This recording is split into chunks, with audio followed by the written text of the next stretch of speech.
Well, today we are continuing our series that we started last week entitled Follow-Up Appointment. We are condensing some of the information that I shared with those at Refuel a few weeks ago. We are using the image of going to a follow-up doctor appointment where the doctor prescribes a few activities for you to do to ensure that you are progressing in the right direction. So throughout this series, last week, this week, and next week as we finish up this series, we are covering 3 practices that every Christian needs to instill in their regular schedules. These are not earth-shattering discoveries. Nearly every Christian would agree that these need to be implemented into their regular schedules. However, few actually do implement all 3 of these practices, which is a problem. It's a problem that we need to address and make sure that we don't fall in line with the typical Christian within the United States. As we're seeing, as we started to paint the picture last week, we'll continue to paint the picture this week and then next week as well, as we'll see the typical Christian in America is pretty pitiful at applying these 3 practices into our daily lives. And so the first practice that we talked about last week was going to church on a regular basis. Only 30% of Protestant Christians go to church on a weekly basis. I think this is one of the main details that separates the church in Acts from the church in America today. Acts 2:46 state that the early church met day by day. Day by day, they were attending with each other in each other's homes or at the temple or wherever it may be. They were getting together on a daily basis, and yet only 30% of Christian Americans today attend church every week. I think if the church made gathering together as a church a priority like the church in Acts, we would accomplish some pretty incredible feats like that church in Acts as well. So we talked about last week how we need to withstand the external pressure from our society to squeeze church out of our regular schedules. We need to learn to say no. No, I am doing a great work and I cannot come down from it. No, I have this commitment to church and I'm not able to commit to X, Y, and Z. And I sympathize with those of you who are put in those extremely difficult situations where you are put in a situation where you have to make a decision. That was not always the case. We shared Russ's story from 40 years ago, his experience as a pastor, my time as a kid growing up, never having to choose between church or some other activity on Sunday morning. For us here at North Hills, we have a number of different opportunities for you to gather together as a church, whether that be our worship service on Sunday morning, Sunday school, Acts Church, Women's Bible Study, the Second Harvest Food Bank. So I just encourage you to progress in that right direction, whatever that looks like for you. So today, the second practice that we are talking about that we need to implement into our lives is praying on a regular basis. Pew Research Center, a well-respected company, conducted a survey of U.S. adult Christians in 2024, and then they published the results last year. And so they asked U.S. adults a number of different questions revolving around their faith and how they practice their faith. They've been doing that for a while, and it provides a pretty nice snapshot of the overall health of the church in America. And so some of these questions that the Pew Research Center asked revolved around this topic of prayer. So when conducting a similar survey, they found that in the year 2007, so that's less than 20 years ago, 58% of U.S. adults said that they prayed daily. That number is higher than I would have ever guessed. 58% of U.S. adults, and we're not just talking about Christians, but U.S. adults in 2007 claimed that they prayed on a daily basis. When they asked that same question in 2024, do you guys think that number went up or down? Down, yes. In less than 20 years, that number dropped to 44%. But if you have that, okay, perfect, yeah. It's a fuzzy picture. There's a lot more information that we didn't need, so cropped it to enlarge it.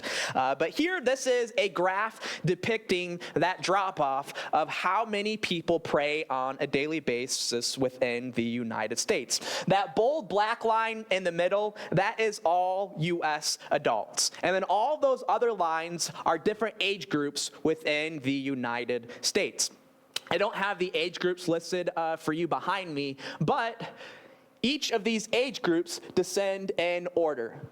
The people who pray the most in the United States are the elderly group. And the younger we get, the less and less people pray on a daily basis. It follows that to a T, from oldest to youngest, and how often U.S. adults pray on a daily basis. And so they found that, again, 58% of U.S. adults prayed on a daily basis. In 2024, that number dropped to 44%. Well, in 2024, they found that 58% of U.S. adults aged 74 on up are praying on a regular basis. The wise group in America, those who have plenty of experience in their life, they apparently see the value and the importance of praying on a regular basis. They found that only 27% of adults from the ages of 18 to 24, the youngest group that they measured, prayed on a daily basis. That's a greater than 30% difference between the oldest demographic they measured and the youngest demographic that they measured. Overall, the picture that we see in the church in America is that people are praying less than they did 20 years ago, and the younger generations are leading that charge. I think it's universally agreed within the church that prayer is paramount. And yet we see that prayer continues to be a practice that less and less people incorporate into their daily lives. So we're not going to spend our time this morning talking about the importance of prayer. I think we all understand the importance of prayer, right? If you want to have a relationship with someone, it's kind of important to communicate with them, right? Can you imagine having a marriage or a relationship with your children, parents, friends, and you never talk to each other? That would be a pretty crummy relationship. Likewise, it'd be a pretty crummy relationship with God if we never sought him in prayer, if we never sought to communicate with him. Paul states in 1 Thessalonians 5:17 that we are to pray without ceasing. Similarly, Luke 5:16 states that Jesus would often, many translations include, often withdraw to desolate places and prayer. Prayer was a regular practice in the life of Jesus. If it was a regular practice in the life of Jesus, then it should probably be a regular practice in our lives as well. So again, instead of talk about why prayer is important this morning, I want to spend the bulk of our time looking at how. How can we better implement this practice of prayer into our lives?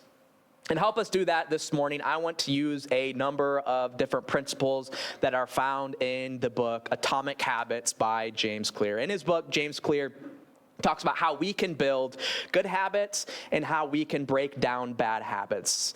I'm guessing all of you guys remember that in 2021, we did a series talking about the power of habits. Yeah, there's probably only a few of you who remember that. But I'm going to, in my mind, yeah, Debbie says, yes, I remember. Well done, Debbie. But in 2021, we talked about the power of habits, and we used some of that same material. But I want to go over some of that same material this morning. We're just going to spend about 10 minutes going over some of these principles that are found in this book. And for this morning, we're specifically using within the context of how we can incorporate prayer into our regular day-to-day schedules. We're talking about in the context of prayer, but these same principles can be applied to going to church on a regular basis, what we talked about last week, and it can be applied to the next practice that we will talk about next week as well. So for these next 10 minutes as well, I would love for it to be more interactive, different than what we typically do where it's more one side. I want this to be more of a dialogue. I know we have a light crowd here this morning. You guys braved the snow. Well done this morning. So don't be shy. We have a light crowd. I need you guys to step up here. We're going to be asking a number of different questions throughout this. But in James Clear's book, Atomic Habits, he outlines 4 steps to a habit. Those 4 steps are the cue, the craving, the response, and the reward. The cue is what triggers our brain to initiate a behavior. So an example of a cue is that when I have my phone in my pocket, sometimes I will feel it buzz. That sends a cue or a trigger to my mind that, hey, I should check it out. Can anybody think of any other examples of a cue, something that triggers you to partake in a particular response? Food. What about, yeah, food. You see an apple sitting there on the table, and that triggers to you, hey, I should probably go eat that apple. Or for some of us, maybe we see that cookie sitting on that table, and that sees some eyes perk up there. It's like, yeah, I know what you're talking about. Amen. We see that cookie sitting on the table, and that cues us that, hey, we should probably go eat that cookie. Any other examples of a cue? Our kids being quiet. Or what was that? Our kids being quiet. Our kids being quiet. That triggers in a parent's mind that something has gone terribly wrong, that the kids are quiet. Dave, did I see your hand?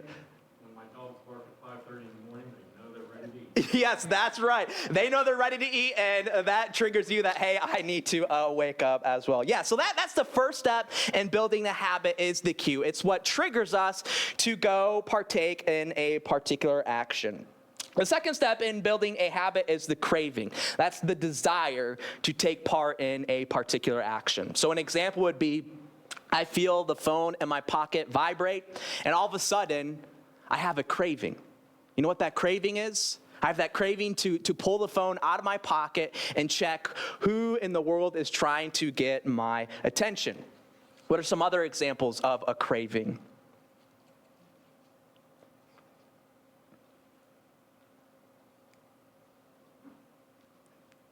The craving, I hear Sylvia opening her wrapper there, and all of a sudden, I hear that cue, and it's creating a craving in me to eat whatever is being eaten over there. Yes.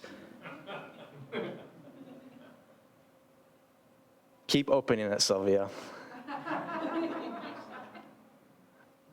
Any other cravings? What was that? Yes, the end of the school day, and that bell rings, and that cues you that, hey, we should probably get out of here, and that craving that, we made it. We made it through the end of the day. I can't wait to get out of here. Yes. Awesome. So yeah, the craving comes right after that cue, and it either pulls us towards or away from a particular action. The next step in a habit is the response. That is the action phase of the habit.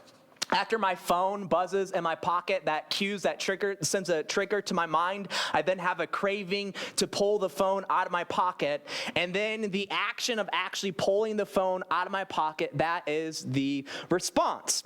What other examples of a response do we have?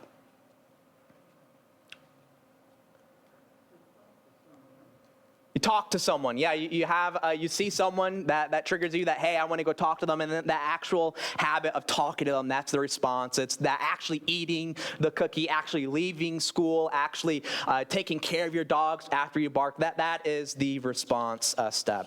And then finally, the last step of a habit is the reward. This is the positive or the negative reinforcement to the action. And so I feel my phone vibrate in my pocket. That sends a cue to my mind that, hey, I have this desire to pick it up. So then I go and actually pick it up. That's the response. And then I'm either positively or negatively reinforced to pick it up again. If I'm pleased with the message that I see in my phone, that encourages me to pick it up again the next time I feel it vibrate. If I am dissatisfied with the message that I see in my phone, that sends a negative reinforcement to my mind that I don't want to pick it up again the next time it vibrates. Can anybody think of another example of a reward? I see possible scam come across the screen of my phone as it rings. So I just Yes, and you don't want to deal with that. So I just turn it off. yes, perfect. Any other examples?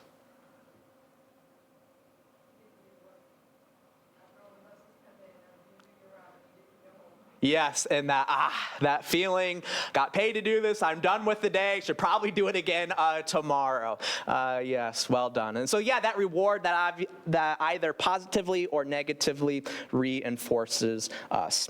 And so before long, I have a complete habit of picking up my phone when I feel it vibrate in my pocket because of that cue, craving, response, and reward being played out time and time again in my life. Does anybody else have that habit? When you feel your phone vibrate in your pocket, you have that habit of picking it up? Yeah, I'm guessing just about every single one of us. And so these habits, they come naturally, and we can see how these habits come to fruition by breaking it down step by step. So now when we are trying to build a good habit, we need different outcomes with each of these 4 steps. If you have that next slide there, Ben. If we're trying to build a good habit, then we need that cue to be as obvious as possible. If we're trying to break down a bad habit, then we need the cue to be as invisible as possible. And so if you're trying to implement a habit of praying into your regular schedule, how can you make the cue obvious? Set an alarm, yes. That triggers you. If that alarm is set for prayer, that triggers you that, hey, yes, I should go seek time in prayer. Any other ideas in how we can make that cue obvious of praying?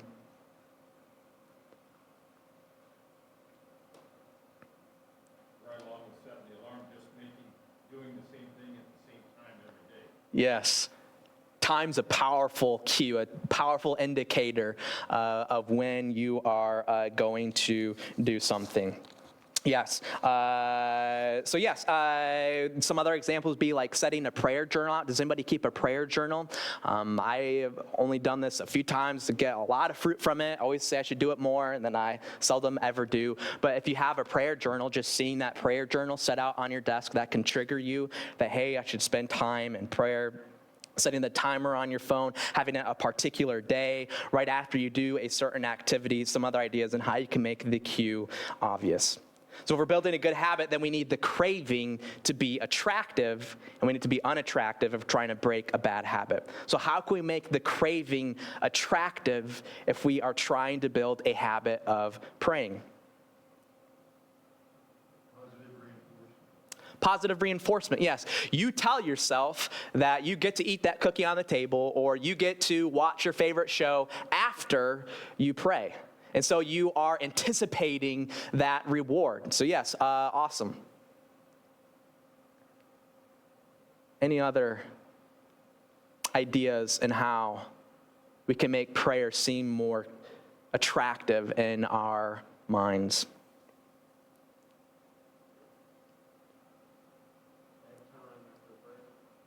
Bedtime after prayer, yes. We all love going to bed and replenishing our bodies, and maybe reward ourselves by simply being able to rest our head, to free us from these anxieties, worries, and we get to spend time and sleep. Maybe you say you get to drink your favorite drink while you pray. Maybe you're a big coffee drinker in the morning, and you decide that I'm only going to be able to drink my coffee after I pray. And so that makes prayer seem more attractive. Sometimes we just need to reframe our mindset. We don't have to pray every day. We get to. We get to communicate with the Almighty Creator of the heavens and the earth. People often ask, if you could sit down and have one meal with anybody in the world, who would you pick? And then people begin to explore the options, then the excitement of picking their favorite celebrity, or maybe a grandparent or a parent who has fallen asleep in death, and we have all this excitement. Well, how much more excited should we be being able to communicate with the author of life itself? And so just reframing our mindset there. Next, if we're building a good habit, we need the response to be easy. We need to be difficult when breaking a bad habit. So how can we make the response of prayer more easy in our lives?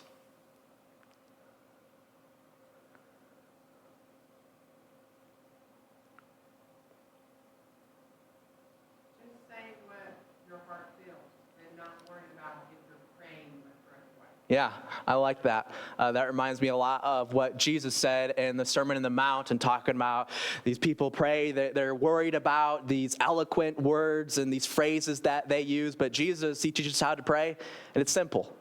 Just tell God what you are thinking, what you're feeling. Yes, don't try to make it eloquent and you use these massive words, but just tell God how you are feeling. He loves to hear from you. Yes, I love that. I think of sometimes many of us may incorporate prayer right before we go to bed, and so maybe we fall asleep a lot after a minute, and maybe a simple way to make that easier is to pray in a chair rather than in your bed. Or maybe you get distracted a lot when you pray. And so maybe just go separate yourself into a separate room so where it's not so easy to get distracted by all of these other things going around you.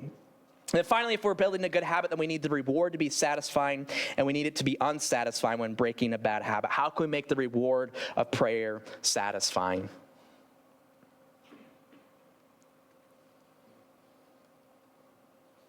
Release stress on you, and you know that you're pleasing the Lord. Yes. Isn't that a wonderful feeling when you get done praying to God? And that wonderful feeling, it positively reinforces you that, yeah, I should seek God again in prayer. Or maybe you've created a craving that you say, I'm going to be able to drink my favorite cup of coffee after I pray. And then maybe you just actually follow through with that reward. And that reward is appealing to you. And it encourages you to partake in that activity again. It becomes very satisfying. So these are the 4 steps in how any habit is built. And so when we're trying to build a life of prayer, we need to be mindful of what is triggering us to pray. We need to be mindful of our mindset and how we can make prayer seem attractive in our lives. We need to make that response of actually praying as easy as possible, and we need to make it as satisfying as possible. And so there's a lot of different ways that you can take this information and apply it into your lives. But I just want to very quickly highlight 4 quick takes, 4 takeaways, and how you can apply these principles and apply them into your lives. 4 quick takes that I find to be the most beneficial in my life. So the quick take number 1 is start with just a couple of minutes. Some of us may not have a consistent habit of praying instilled in our lives right now. And if that is you, I encourage you, start with just a couple of minutes. Don't seek to spend 15, 30 minutes in prayer every day.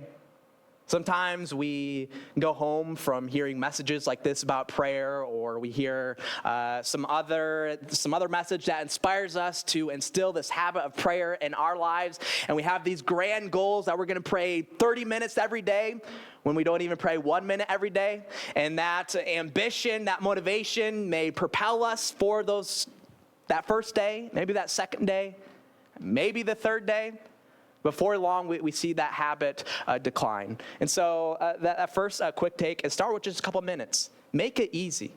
Make it easy in instilling this regular practice of praying.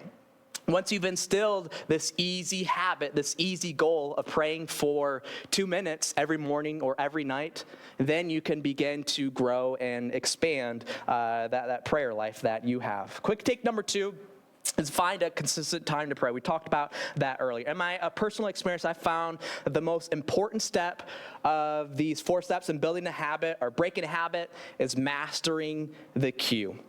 And time can serve as a tremendously powerful cue. I always think of the example of my father-in-law who eats by the clock. When it comes 6 o'clock in the evening, he is always ready to eat. And I am always reminded of that because that's not me at all. But when it's 6 o'clock, Jim Shaw, he is ready to eat whether or not we just had lunch at 4 o'clock. And so that cue serves as a powerful cue that, hey, it's time to eat. And so when it comes to our prayer lives, finding that consistent time can serve as an incredible cue that we need to spend time in prayer. Very similarly, quick take number 3 is to pair your habit of praying with a well-established habit in your life. So maybe you say that you want to pray in the evening every night. And let's say at night you already have an established habit of brushing your teeth. That would not be a good one for me. I do not have a good established habit of brushing my teeth at night. I need to get better at that. But if you are someone who has that established habit of brushing your teeth at night, then it's a phenomenal idea to decide that, hey, I'm going to spend a minute or 2 in prayer before I brush my teeth or after I brush my teeth. It's called habit stacking these new habits that you want into already well-established habits in your life. And finally, quick take number 4 is to simply remove the distractions beforehand. We need to prime our environments before we even enter into prayer. One of my biggest struggles in seeking to pray on a regular basis is having a scattered brain, scattered mind, and I have these intentions of spending time in prayer with God. And before long, I find that I'm thinking about X, Y, and Z. And so we need to remove the distractions from around us. I love that concept. I love that idea of having a prayer closet. I've never done that in my life, but hearing the example, has anybody ever done that, incorporated a prayer closet into their homes? It's an incredible idea, and if you have the room, the space for it, I'd strongly encourage you to pursue something like that. But the idea is you are removing these distractions from your prayer life. You are sending that cue, that reminder that, hey, I need to spend that time in prayer. So just beforehand, before you even sit down to pray, remove the distractions in your life. So prayer needs to be a habit that we regularly practice. We all know that. And yet so many Christians fail to incorporate it into our regular routine. Only 44% of adults pray daily, and only 27% of young adults pray daily a couple of years ago. Each generation is praying less and less and less. So for those of us in the older generation, we need to help set an example for the younger generations. For those of us in those younger generations, we need to set an example amongst our peers as well, as we set an example of what a follower of Christ looks like. As Paul commands us to pray without ceasing, Luke 5:16 states that Jesus often withdrew to desolate places and prayed. And so as we end here this morning, we're going to do the same thing that we did last week. We're going to break up into discussion groups. We're going to do that again next week, but we're going to break up into separate yourselves however you want. We're shooting between 7 to 10 people in a group. They can be anywhere as small as like 5, anywhere as big as 12, but somewhere in that 5 to 12 range. We're going to split up into different groups to help us continue to decipher this information and how we can apply it into our lives. And we'll spend 5 to 10 minutes in these discussion groups, and then we'll pray and sing one more song as well. Sound good? Awesome. All right, so go ahead and separate into different groups, and discussion questions will be posted behind me.